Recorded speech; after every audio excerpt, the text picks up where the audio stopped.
list of questions, but I think I just kind of what were the specific topics that we Hold on, I gotta scroll up here. It was how to evaluate link quality using metrics and common sense, and then advanced Google-friendly linking or link earning strategy. So basically, links. Right. Yeah. So what I'm kind of curious about, is how are people actually link building or link earning these days, and what are the tactics that they're using to do that?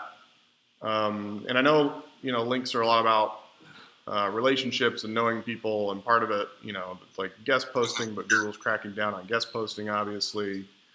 But what are people really doing? Because we know people are still building links, right? No, absolutely. Yeah, let's talk about that. Basically, you might have heard of the State of Link Building report that Moz published early in April. Yep. Did you have a chance to review that? Yeah, so that's great reading. Let's kind of build upon that, because I contributed to that. I know a lot of others contributed to it, the link builders in general, and it had a lot of great information in there. And then when we talk about link building, there are specific things that everyone is doing. And number one, and I'm no different, is really the content angle. When we're talking about link building, I tend to use the term link earning more and more these days. And my goal, whether it's on my own side or with my own brand or with my clients, is just to get them to embrace the fact that, there's 2 million blog posts being published every day. If your content's not great, you have no chance. Right. Standing out. I mean, you're just going to get lost in the noise. And so content publishing, content promotion, quality guest posting, things like that really does need to be the cornerstone. Right. Well, so you got to have the content, or you got to have the resources. And I think I like to look at content more than just content, right? So it could be text, it could be a video, it could be, a tool that you kind of build for your industry. If you're like, no, absolutely. Anything that's pull marketing based. Yeah. Anything that you have, a linkable asset, if you will, that provides value to your target audience in one form or another, right?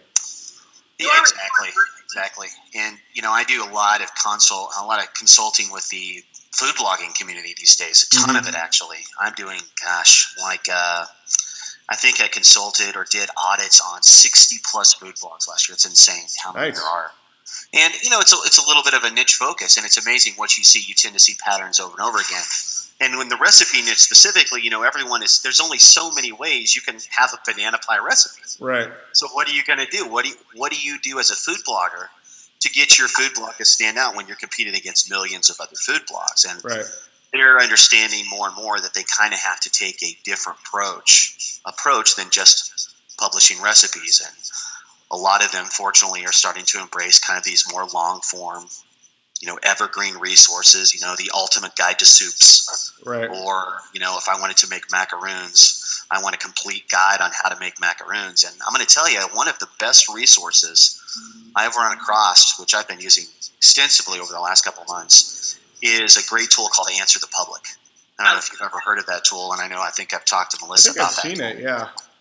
And Answer the Public is just badass. And basically, it's Google Suggest on steroids. And with Answer the Public, you can go in, and I tell all the recipe bloggers to do the same thing. If they've got a root keyword phrase that they're going to be working on with the recipe, take that root keyword phrase, go over to Answer the Public, type that in, and it'll pull in dozens of all of these questions, who, what, when, where, why, and how, split up into Venn diagrams and everything. And you can see, if I wanted to write a complete resource on, smoothies, for example, if I go and I type smoothies into Answer the Public, I'm going to get these specifically focused questions about,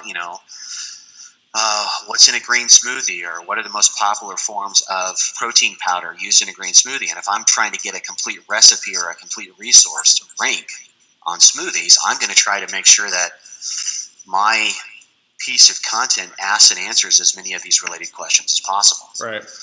And that's really what Google is doing, especially when we're talking about generating those featured snippets we're seeing more and more at the top in position 0. Yep. Is that if I can find a resource that is going to be a complete, is going to specifically ask and answer these questions, I'm going to get into that coveted position 0 spot and the really answer garner box. a lot of traffic. Yeah, the box, the answer box. Yeah.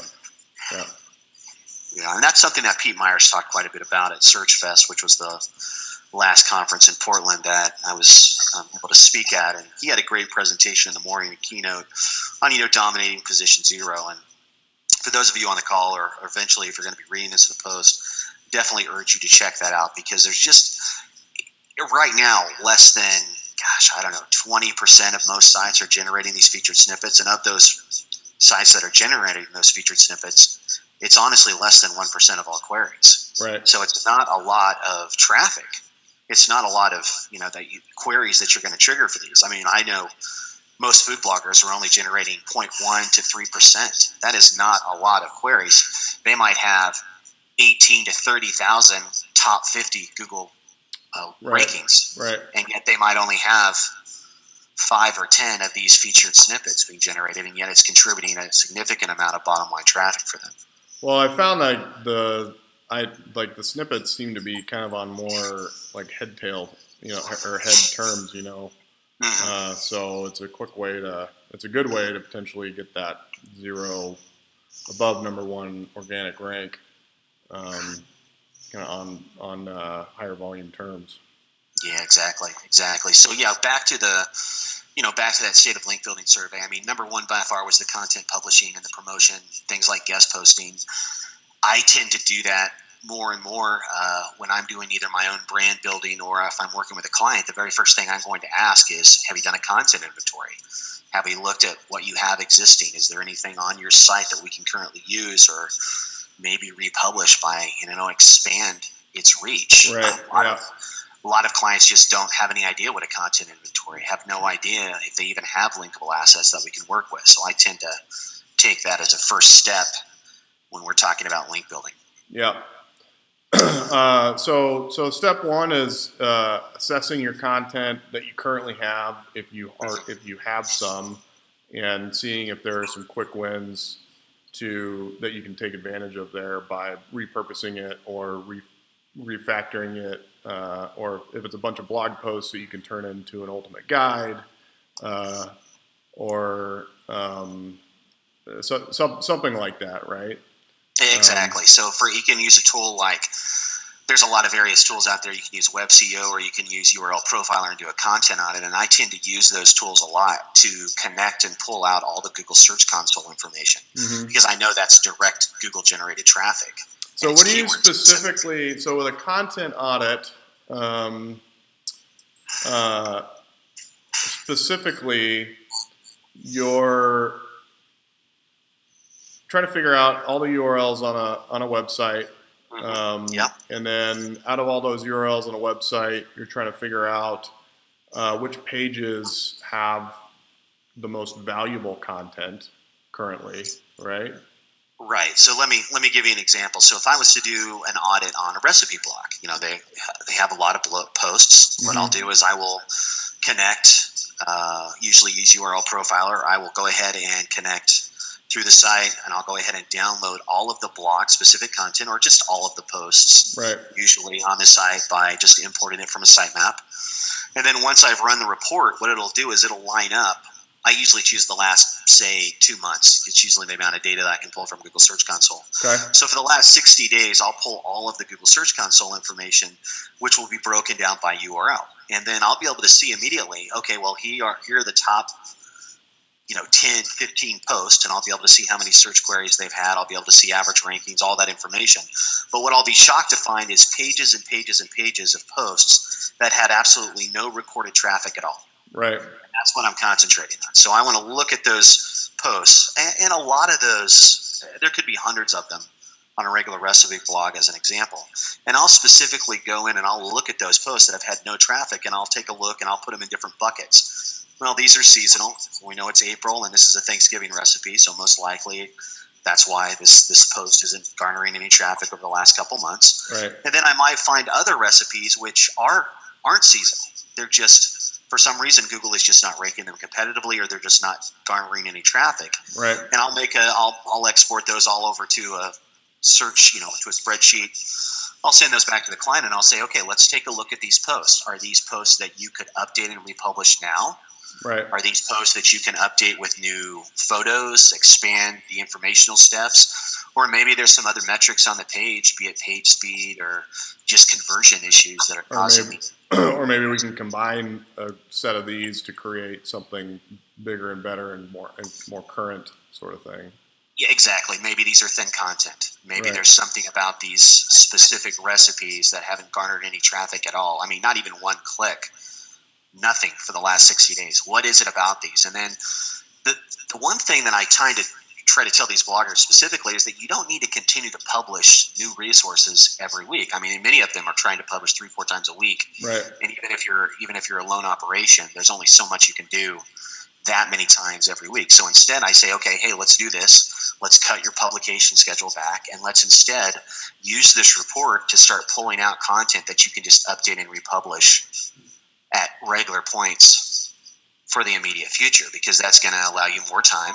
It's also going to allow you to refeature recipes that or posts that your current audience maybe hasn't seen. I mean, that's the most amazing thing, is that if you've got a blogger who their traffic tends to jump considerably just in a matter of 6 months. So most likely all the traffic, all the content they shared 6 months ago hasn't been viewed by all the new visitors that they've garnered in the last 6 months. Yeah. So refeaturing their most popular recipes or refeaturing older content is really like publishing completely anew, because you're getting so many new eyeballs to that same content right away. Yeah. I have one or two questions. Chase, we're recording, right? Yep. Okay, and Casey, I don't know if you look at this in regards to the recipe blogs, but does Pinterest impact those? And if so, in a good way? Pinterest is usually by far the number one traffic referral for all of these blogs. And when I don't see that, I immediately ask them, how's their strategy? Sexy food photos. What's that? Because of food porn photos, basically. Oh, yeah, everything. Basically, it's insane. Pinterest by far is the biggest referral of traffic for recipe blogs. It's not even close. It's usually Pinterest. Then we've got Google, and then we've got Facebook, and then we've got affiliate. All this affiliate traffic that they have, and sometimes it's Pinterest, Facebook, then Google. Yeah. So when I see Pinterest, Facebook, other sites, then Google, that's when I know, hey, we need to concentrate a little bit more on making sure that your content is actually optimized for Google, because even if we can get a biggest increase there, it's usually very easy for the recipe blogger to see results. Right. If they're only getting 10% of their traffic from Google, and then we automatically make some tweaks and they go up to 20, it's going to see very, very noticeable for them right away. Yeah. Yeah. So I have a buddy who, it's slavosalt.com. He makes his own kind of garlic salt. And he tried to go full time on it. That didn't really work out so well. But we got his website up, and and he started blogging and putting recipes and everything. And then I had him do like a free sample giveaway thing. Yeah. Just fill out this form, and we'll send you a free sample of Slavo salt. Well, I guess there's a shitload of free sample websites out there that get a shitload of traffic. Yeah. Because in a week, and then we required their email address. Right. In a week, he had 80,000 email addresses, and he was basically supposed to send out 80,000 free samples. Oh my goodness. Wow. But and we put a little disclaimer on there, like whatever, if supplies are available. He ended up sending out a bunch, and I think it worked a little bit. But what was really interesting, so we put that form up, and we got people's information for it. But then we also put up like a little like our Facebook page splash screen, so they didn't have to like the page to get through to the form. Sure. They could click away from it, and they would get through the form. But he ended up getting like 30,000 Facebook likes on his page because of that just little splash screen also. And then what was interesting is this is a pretty new site, but I got picked up on a ton of free sample sites. It ended up ranking pretty well for the gourmet seasoning. Sure. Like pretty quickly. So I just thought that was kind of interesting. Yeah, I tell you, I would definitely stay away from the samples as a giveaway. I would just go to the virtual assets, which is what fortunately most of those food bloggers and recipe bloggers do. Is they're killing it on email. I got to say, I mean, they're doing even when they're starting out, they're doing a good job of making sure that they've got a nice pop up, a linked offer through Mailchimp or Aweber, whichever Right. they're using. And they're giving away, people sign up, boom, they're going to immediately get an email back with an introduction and something for free. Usually it's a free guide. Yep. Maybe it's an ebook that they've managed to throw together. Maybe they've spent a couple bucks on it. It's not that bad. Maybe it's access to some specific recipes that you can only get if you sign up for the list. But yeah, they're very good about that. I got to give it to them. And they're building up very, very thick, very, very large email lists. And then, of course, every time they publish a new recipe to the blog, they're hitting that email list. And, of course, they're coming back and they're getting a nice boost, of traffic to those new recipes. And then those people, in turn, are pinning those recipes to Pinterest. And it's just a snowball effect in many aspects. Well, I have a question for you. So take away the email marketing and the Pinterest and everything else. And I don't know if we want to talk about just the food blogs, but let's just say you're creating content and it's good. Mm-hmm. Sure. What quality links are people actually getting, and is that still working?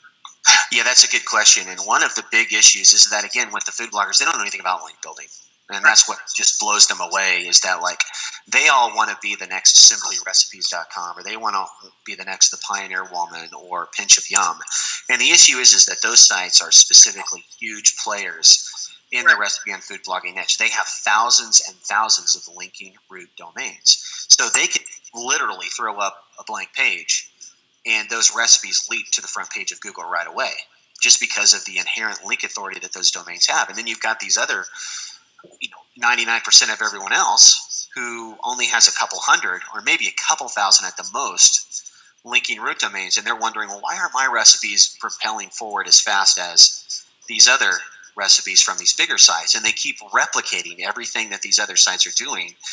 And in many reasons, they're just having no effect, because the bigger sites in many aspects don't do all the little SEO things. They have very top heavy pages. Maybe page speed isn't a huge focus. Maybe they concentrate on these incredibly large graphics or very pretty photography, which pushes down the content below the fold. And of course, that hurts with these things called the phantom updates and the above the fold, top heavy above the fold layout penalties, which are still in effect. And they're just not called that anymore. They're mostly, rolled into this phantom stuff. And they all wonder, well, gosh, why am I not doing better? And then we'll have an audit and I'll say, yeah, you can't do that. They can get away with doing these less than savory practices. You can't. You have to do all the little things, Right. Making sure that your site loads fast, making sure that you've optimized your graphics, making sure that we actually have above the fold content. The big thing in that niche now is putting these really cool, they're like little jump buttons at the top, jump to recipe or print recipe. And you put those at the very top of the post, so that if you're on mobile or if you're on desktop, people might be in a hurry. Most people are, so they'll just jump to the recipe and then they'll hit the print button and print it out and leave. That's not a bad user experience. Google's going to love that, because you're giving the user exactly what they want. So I always tell users, start thinking about how can we provide the quickest access to the information that people are looking for, and especially on mobile too, when you've got such limited real estate. I don't want to have someone scroll through 8 pages on a phone or on an Android. I've had this myself in my hand when I'm going through an audit. I'm like, oh my God, where's the recipe? I'm already scrolling through 6, 7 screens so far. Yep. Till I finally get down to the actual recipe, and then I hit a print button. No one wants to do that. So you got to put that stuff right at the top. Yep. So yeah, back to the link building thing. So the Moz report, fantastic. And again, for those of you who haven't had a chance to review that, that's moz.com/blog/ it's like 2016 state of link building survey result or something like that. And they go through and when I was looking at those returns, they really did match what my focus was. Number one was the content publishing and promotion. Number two was kind of those resource pages and links list pages. I mean, if you talk to very well, the bigger link builders out there, Jim Boykin comes to mind. Jim and his team of ninjas just kill it on the resource page and links list building. I mean, they've cultivated contacts in education and all these different niche industries. And they do a great job providing quality placements on these pages, which have a gatekeeper, because that's really what we're talking about on link building is that if you can find a page that has a gatekeeper, someone who's going to say yes or no to a link, that's gold, because that's what we want. We want to have a cultivated linking page. If a link is easy to get, it's not a quality link. I mean, that's honestly the best thing I want to get across today is that, if everyone has the ability to submit someplace and get a link, it's useless. Yep. That's why directories have kind of fallen on the wayside. That's why, social bookmarking honestly has taken a tailspin. If they're linking to everybody, they're linking to nobody, right? Like it doesn't mean anything. Exactly. So, I use a lot of Google search operators. I think that they're just invaluable. I know a lot of people overlook those. There are keyword plus resources, or site.edu plus resources, or keyword and then in URL links, or helpful links in quotations followed by a keyword of choice. There are literally hundreds of these Google operator searches that I tailor to every project just so that I can pull together distribution lists. And then I might use something like Scrapebox, where I'm able to scrape some of the information and find the submission pages and then reach out individually. Yeah. So there's a few software deals that are on the market now. Like, my buddy just started Pitchbox. I don't know if you've seen that. And Pitchbox, yeah. There's BuzzStream, which is kind of a CRM. Yeah, very familiar with that. I don't know if you have, and that kind of helps you kind of automate and processitize relationship management for links, essentially. Or mentions online is. Sure. Have you used any of those, or do you have any preference or insight into what people should look for, or that kind of thing? Well, when we talk about tools, I mean, you can really get lost in the tools. But like, for example, if we continue to go down the list, we talked about resource pages, and then we took, there's a whole section on unlinked mentions and brand mentions, and there's so many cool tools out there that allow you to do that stuff. BuzzSumo, Google Alerts, brandmentions.com, mention.com, MozFresh, Web Explorer. I mean, they're endless. And so when you're going after a brand mention that's not linked, is it just a matter of getting in touch with whoever put that content up and asking, hey, you mentioned us, would you mind linking to us? Or is there some... That's really a simplistic way of saying it. I mean, you'd be surprised at how a simple email outreach, I have that stuff set up for my company name, MediaWise, 2 words, and then my name, Casey Markee, and I get a report, a digest every week, and I go through it like you wouldn't believe, and I always find something there, like someone has quoted me in an interview, or they have mentioned MediaWise in passing, and maybe they've linked to my Twitter account. Right. A lot of people do that. A lot of people link to the Twitter account and don't link to the site. I'll just send them a note and say, hey, thanks a lot for this shout out, or for this quote, or for mentioning this. But, oh, hey, by the way, do you think you could just update that link to my website? And it's very simple to do.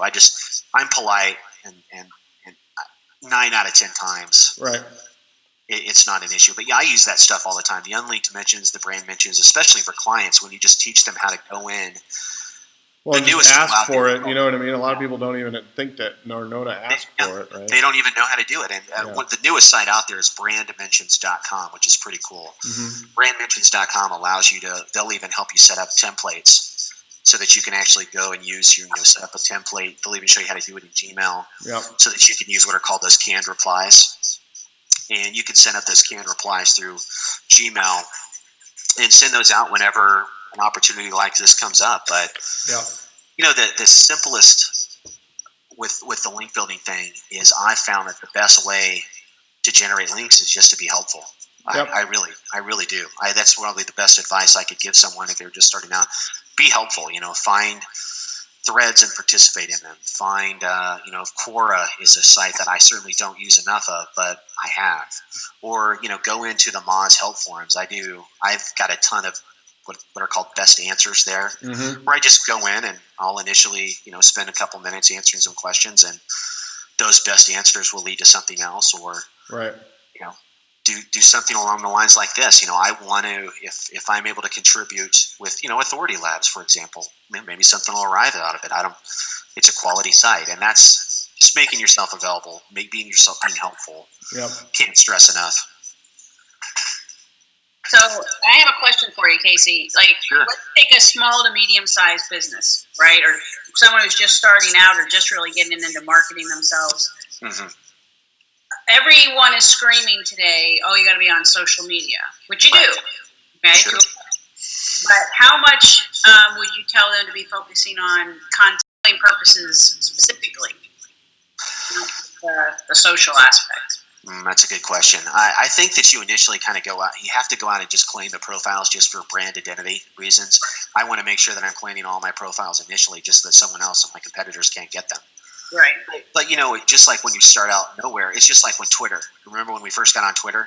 It was like yelling into an empty room. Yeah. How many times did we have to tweet before we actually got someone who would follow us or tweet back? It took me like a year before I even had I was even in triple digits. Right. And, now, it slowly continues up, and I don't do anything with my Twitter account, and I just accumulate followers from, things like this and the conferences especially and the like. But I think you just have to put in some initial work. You're just going to okay, well, I'm just going to have to get on a content publishing schedule. So if a new site was just starting out, I would go ahead and set up that Facebook page. I would go ahead and set up a Twitter account. Might set up and claim my personal brand at LinkedIn and a couple others, but I wouldn't try to claim everything initially. I would focus on, some specific channels, and hopefully you've done some simple persona marketing so you kind of know where your customers are going to be. If you're doing business to business, hey, maybe you spend a little bit more time on LinkedIn, but if it's all business to consumer, then boom, my first choice is going to be Facebook. Right. So, you want to build in the community there, which you can do relatively free. And then start publishing. I remember, we all know Rand's story. Gosh, how many of those Whiteboard Fridays did he do before they finally took off? Basically, it took about 3 years. Yep. And it was amazing how many of those Whiteboard Fridays he would do over and over and over again until finally they became the hottest thing on the internet. It's one of those things where you just kind of got to put in the time. I still do it all the time. And I would say that, back to the link strategies that work these days, digital PR, I think you mentioned that previously, Chase, at the very beginning, was when we talk about digital PR, that's really what the main focus of link building is these days. When we talk about the really link earning, Right. is outreach and using Haro, helping a reporter out, and doing interviews like this and quote submissions. I mean, by far, if you were to type in Casey Markee into Google right now and just do a 1 month or 2 month search, you would see that all of my mentions, all of the links and stuff that I've generated have been from PR. They've been from responding to help a reporter out. They've been on interviews. They've been write-ups from various conferences. There's a blog post from SearchFest. There's a blog post from MN Search Summit, which I'm going to be doing in June. There's the post on PubCon, which I did just a couple weeks ago. There's numerous interviews there from me responding to Haro requests or doing quote submissions. Right. And those are all links. And it doesn't take up a lot of your time. So anyone starting out, really, start looking at sources like Haro and start looking at SourceBottle and start looking at what are ways that I can contribute my expertise. Even if it's just responding to a couple questions, those really can lead to links. It's amazing. Yeah, well, and I think to go back to the social thing too, I mean, it's a little bit of all that, right? And I think the social thing too can be really not just claiming the profile, but it can be helpful as far as figuring out who the influencers are. If you have, a moderator of a link resource page, like, does he have a Twitter profile? Like, who actually is it? Who is that person? And that's just another way to kind of establish a relationship, and get on their radar. Yeah, I mean, influencer marketing can't be understated. If you're trying to either connect with influencers or you're trying to yourself position yourself as an influencer, clearly having an established social identity is going to help. Right. In that regards, it's funny because people give clout a ton of angst. A lot of people don't use it at all, but clout by far is still. It's amazing how many people use that as an influencer metric or measuring stick. Mm-hmm. And I was just like, one of the biggest ways to use your cloud score is to participate in a Twitter chat. And I was just doing a Twitter chat, like a week and a half ago, maybe about 2 weeks ago now, with Ann Smarty over at Viral Content Buzz. And before I got on the Twitter chat, I had like a clout score of 66 or 65, okay, average, above average. When I got off the clout score 3 days later, my clout score had jumped to 70. Huh. So it's crazy. Now it's dropped back down to 68. But it's amazing how the stuff, it'll juice it, because I generated like 150 tweets, Right. all with my reply in a very short period of time doing that. And so I would urge those of you on the call that if you're looking for influencer metrics, continue to do clout, continue to do things like Twitter chats, which juice the stats considerably. And then use tools like Follower Walk at Moz and BuzzSumo and even BuzzStream, which has great influencer outreach tools, to find and connect with the people in your industry. That's invaluable, especially in regards to link building and link building relationships. Yeah. Well, the other thing that's really funny is, they say if you see a brand 3 to 4 times, or studies have said on Twitter, people remember that brand. Right. So, like sharing stuff for Chase, like I dig up good articles to share, and we get like an average of 65,000 impressions every 28 days, right? And that's just free. That's free. That's free. Them seeing whether they read the article or not, they see the name. Right. And then when the content from AuthorityLabs comes out, you have a higher trust level, because I've never heard of them.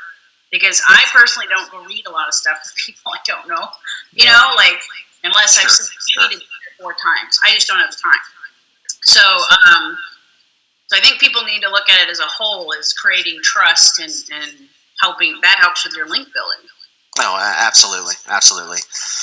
There, again, and continuing on, there's a lot of different venues we can use that still are valuable when we talk about link building. I'm sure all of you are aware of local citations and business directories. When we talk about local SEO, one of the things I tell the food bloggers is, hey, just because you guys don't have a physical location doesn't mean you can't participate in some of these local citation or business directories.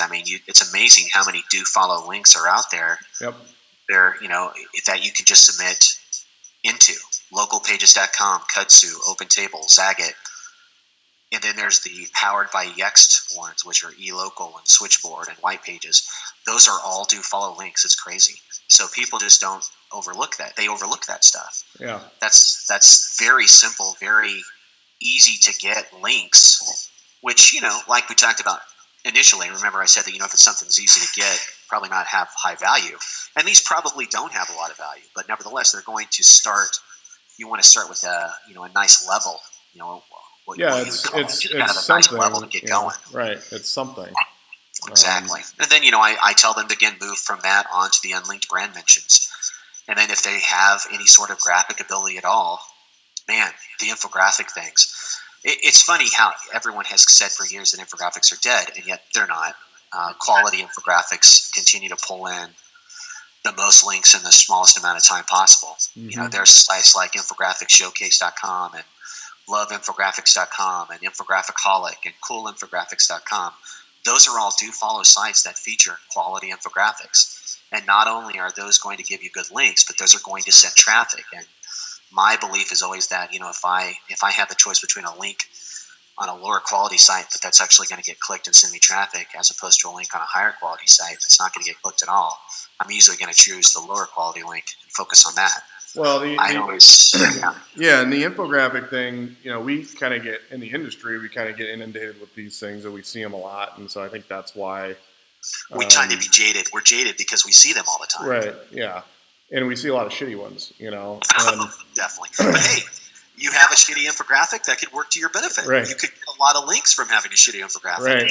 And it totally depends on the industry too. Exactly. I think that the infographic was a thing before it was an infographic, and it was. It's a data visualization, and people love charts, and they love being able to see an image and not have to read it, and yet understand the concepts that it's trying to portray.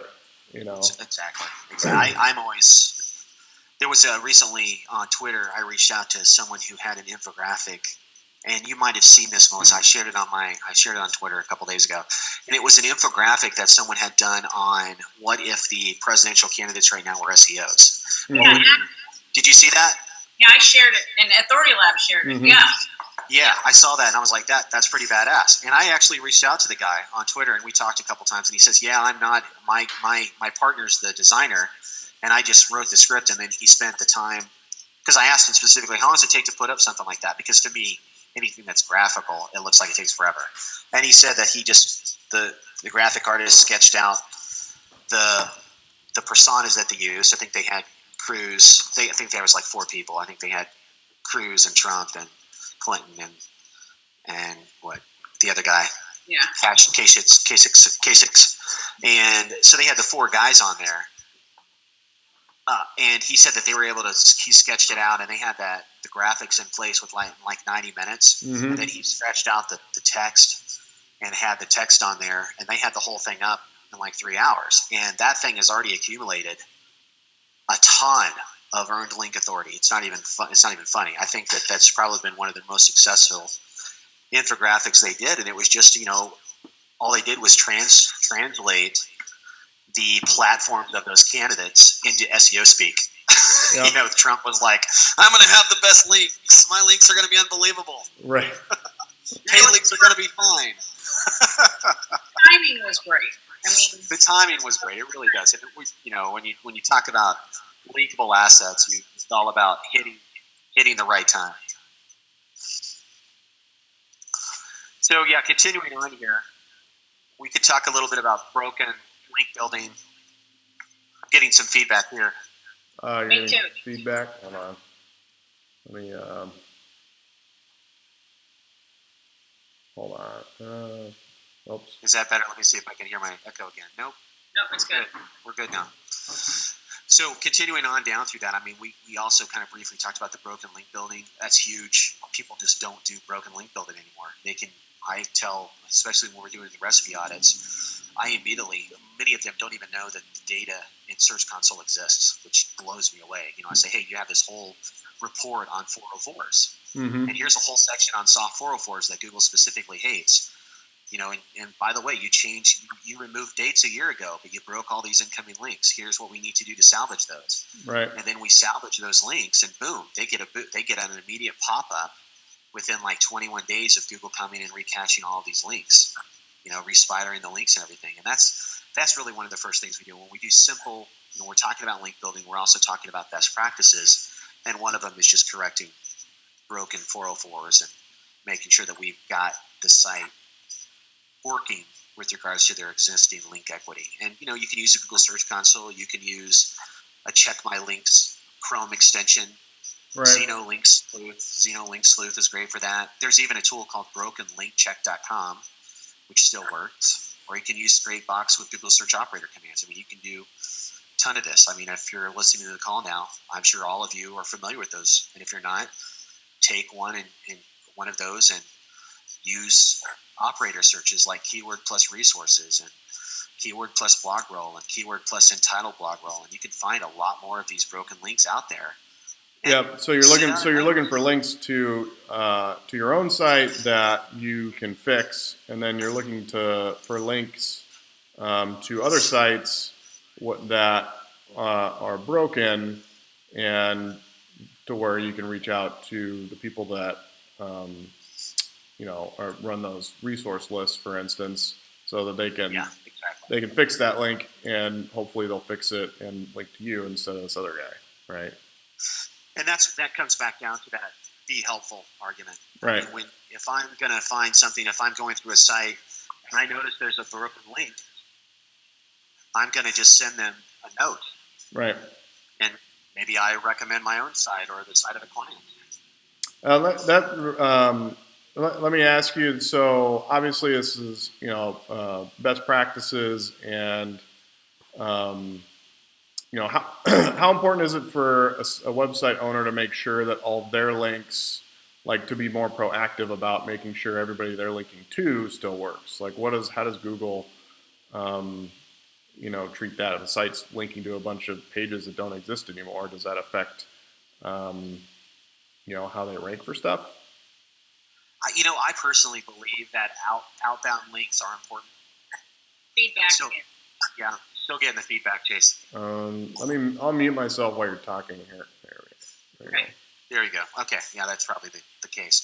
So that's a very good question, and it's one that I think people overlook considerably. I'm of the opinion that who you link out to matters. Now, you have numerous schools of thought on this. I'm of the belief that I try to link out to authority sites whenever possible.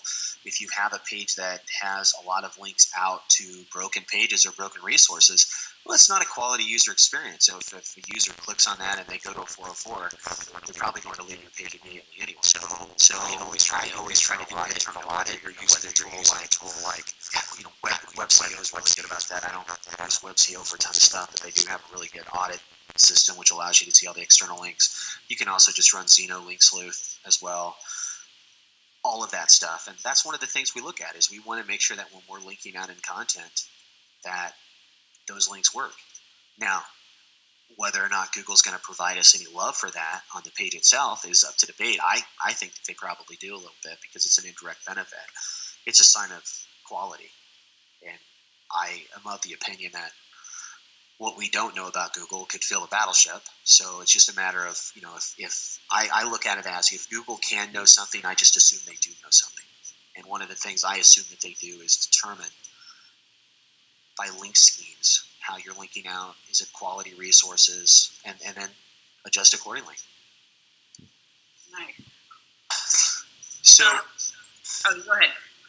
Yeah, I was just going to move on to the next thing. If we can talk about paid links or old school link building as well. I know that the old school stuff, press releases, directories, social, we get a lot of questions about that, and they work.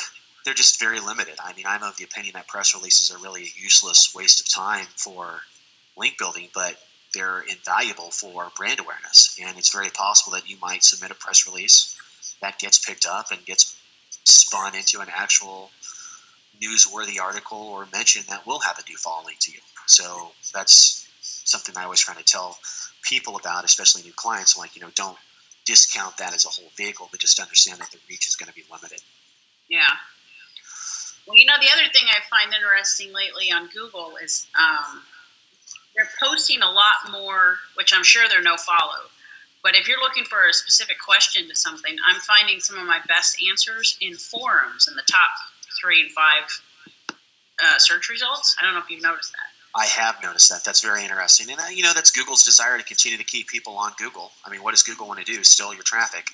And that's one of the ways that they're doing that is just, that's a little bit more insidious than the featured answers that we have at position 0, because at least you're going to get some traffic from that. People tend to link through to those.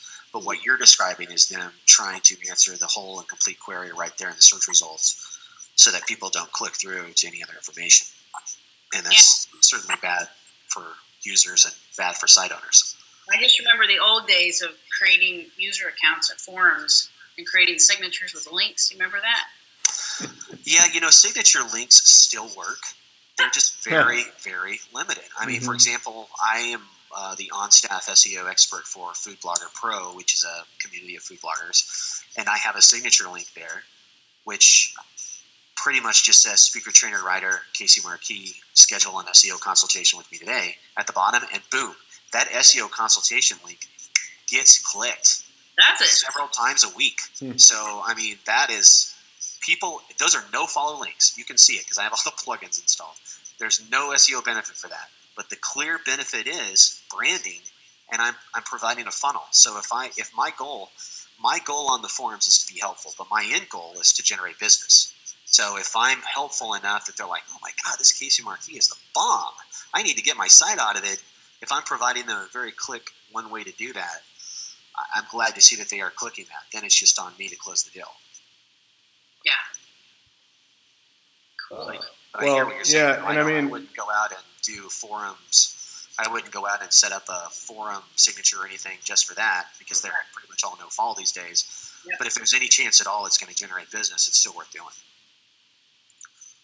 Yeah, I think a lot of people ask me about, how do you do SEO these days? And I especially with the link building, and I think it's a lot. You just have to think about it like, the best sales guys out there have the most relationships, right?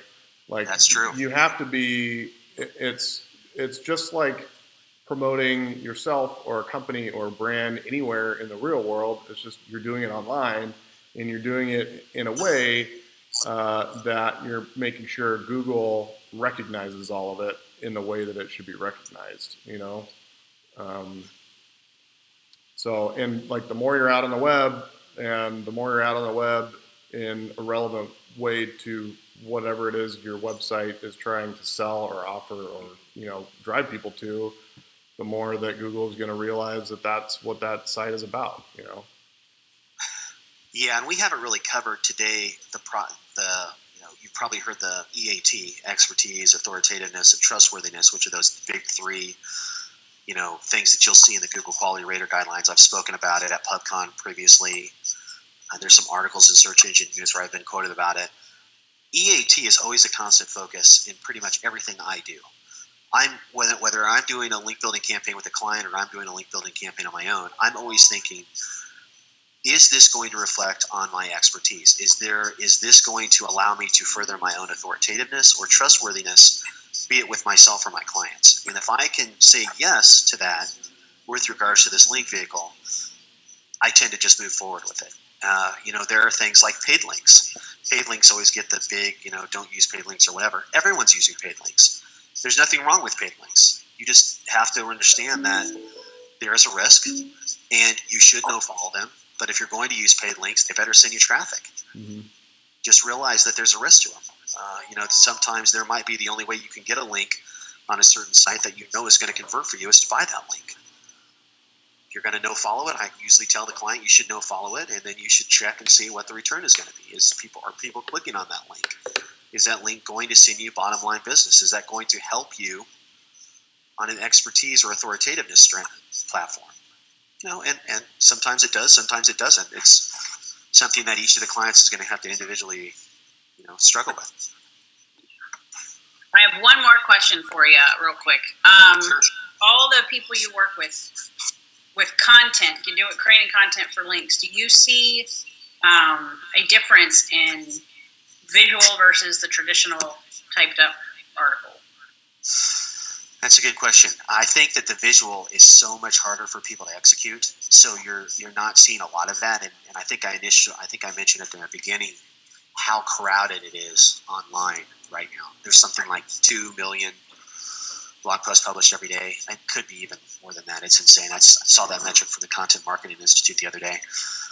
And if you can do visual, if you can do visual effectively, you're going to be able to stand out a little bit faster than most other people. But the long form content thing is just people just don't execute it correctly.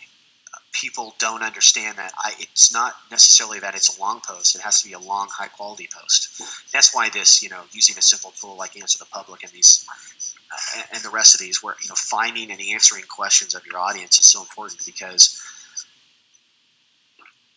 the audience that you have is really going to be the one that's going to determine how good the quality of the content is. And if you're surveying your audience regularly and asking them what their needs and desires are, and then you're actually fulfilling those needs and desires with your content, you're going to have so much more success than the site that isn't. I've been actually using and recommending a tool called hotjar.com recently, and it's just it's basically just heat maps, and it films user interactions on your site.